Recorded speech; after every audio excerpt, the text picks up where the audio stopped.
썩은 양파 하나를 버리지 않으면 옆에 있는 좋은 양파까지 버리게 된다. 혹시 이런 말 들어보셨나요? 오피스 빌런, 퇴사 유발자라고도 하죠.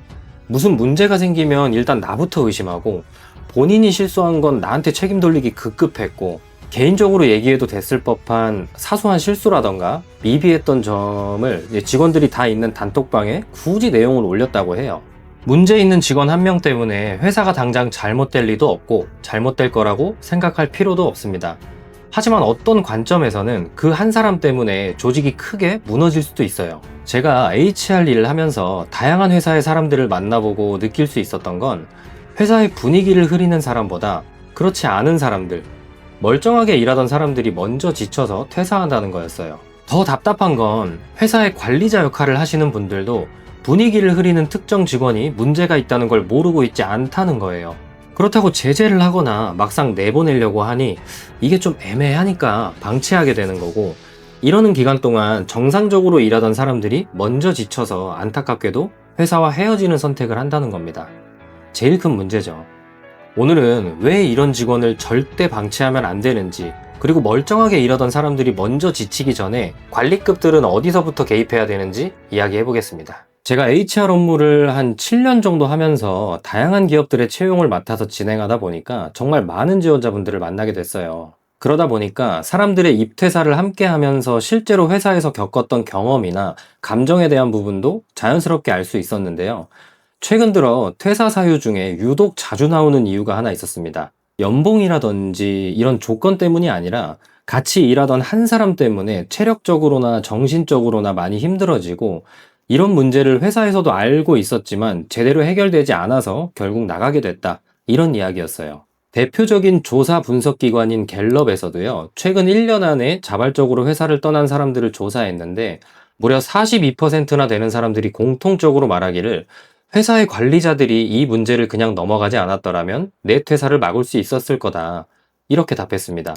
오피스 빌런, 퇴사 유발자라고도 하죠. 이런 사람들은요, 일할 시간에 일은 안 하고요, 내부에서 정치질하기 바쁘고, 보여지는 거, 이런 거 아첨 떠는 거 잘하고, 본인 일인데 다른 사람한테 떠넘기기도 하고, 본인 성과가 별로면 책임을 요리조리 피하죠. 심지어 본인보다 일을 잘하는 사람을 직급 차이로나 어떠한 권한으로 누르면서 계속 힘들게 하는 경우도 있어요. 이런 거 다 알고 있습니다. 회사에서도 다 알고 있는데 참 답답한 건 이런 사람들한테 뭔가 어메이징한 조치가 애매하다는 거예요. 분위기를 흐린다는 이유만으로 그걸 그 즉시 강력하게 제재하거나 극단적으로 회사에서 내보내기도 쉽지 않으니까 그냥 내비두게 되는 거죠. 그러다 보면 나머지 직원들이 결국엔 정말로 지쳐서 퇴사까지 생각하게 됩니다.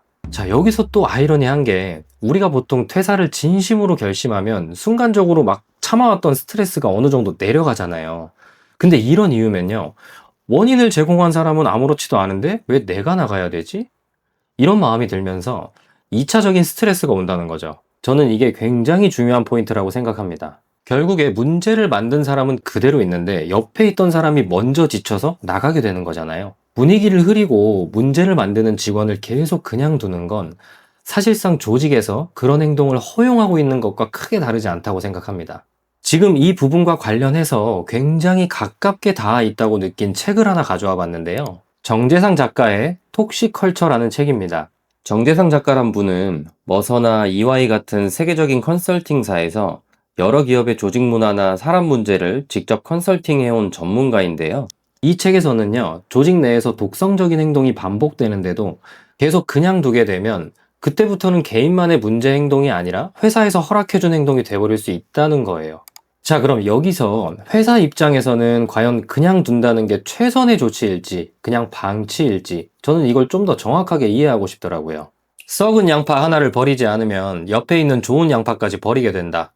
저는 회사라는 조직도 굉장히 비슷하다고 생각합니다. 실제로 이런 경험을 하신 분도 있어요. 새로 들어간 회사에서 자기보다 한 달쯤 먼저 들어온 직원이 유독 본인한테만 굉장히 혹독하게 대했다는 거예요. 이분 시점으로 말씀드리면 무슨 문제가 생기면 일단 나부터 의심하고 본인이 실수한 건 나한테 책임 돌리기 급급했고, 이게 맞나 싶다가도 내가 신입이니까 아무래면 내가 실수를 해서 그런가 보다 이렇게 생각했대요. 근데 시간이 지나도 작게나마 달라지는 건 없었고, 또 하루는 개인적으로 얘기해도 됐을 법한 사소한 실수라던가 미비했던 점을 직원들이 다 있는 단톡방에 굳이 내용을 올렸다고 해요.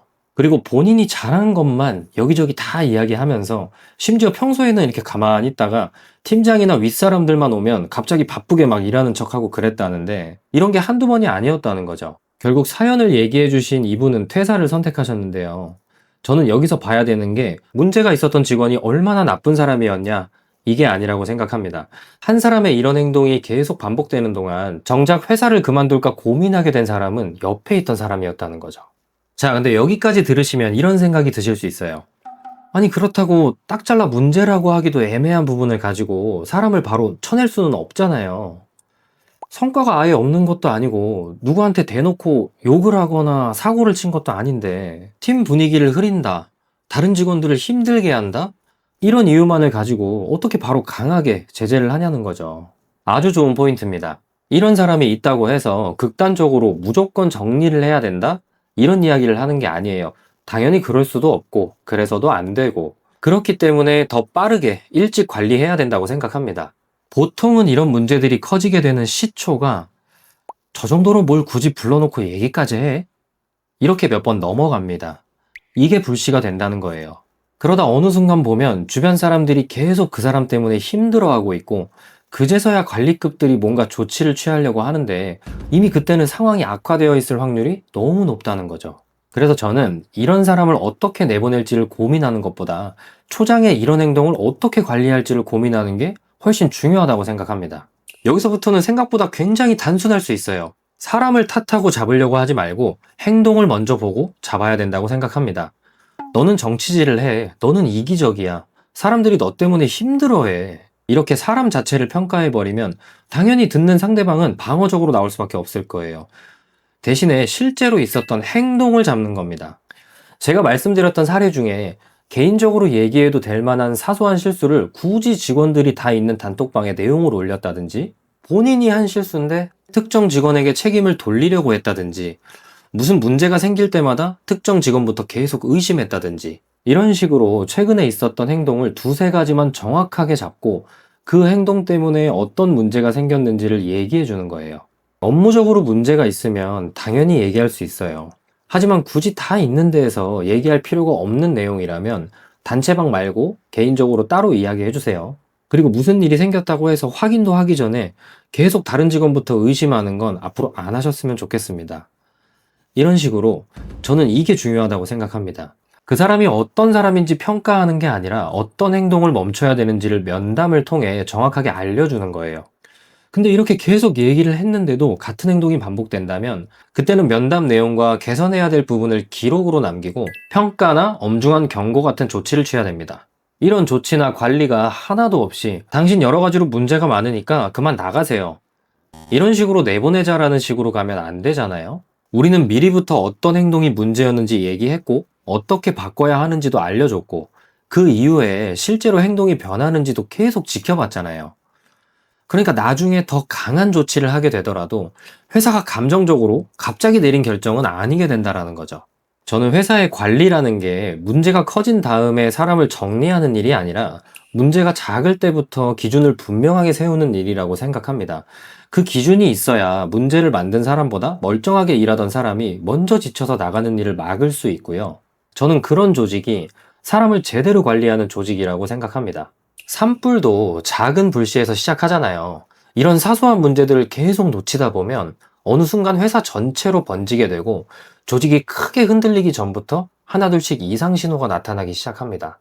더 심각하고 무서운 건 그런 신호들이 보이고 있는데도 회사 내부에서는 아직 우리 회사 잘 돌아가고 있는데 이러면서 숲이 아니라 나무만 바라보는 결론을 내버리게 된다는 거죠. 혹시 이 영상을 보고 계신 대표님들이나 관리자분들 지금 우리 회사도 해당이 되나? 이런 마음이 드신다면 영상 하단에 고정 댓글을 보시면 이어서 보셨을 때 너무나도 와닿으실 내용을 전부 담아뒀으니까 꼭 시청해 보시는 걸 추천드립니다. 이런 얘기들을 저 스스로 하나씩 담아가다 보면 느껴지는 게 있어요. 결국 좋은 조직을 만드는 건 좋은 사람을 많이 뽑는 것보다 이미 있는 좋은 사람을 지켜내는 데에서 시작한다고 생각합니다. 오늘 영상도 끝까지 시청해 주셔서 감사합니다. 다음 영상에서 뵙겠습니다.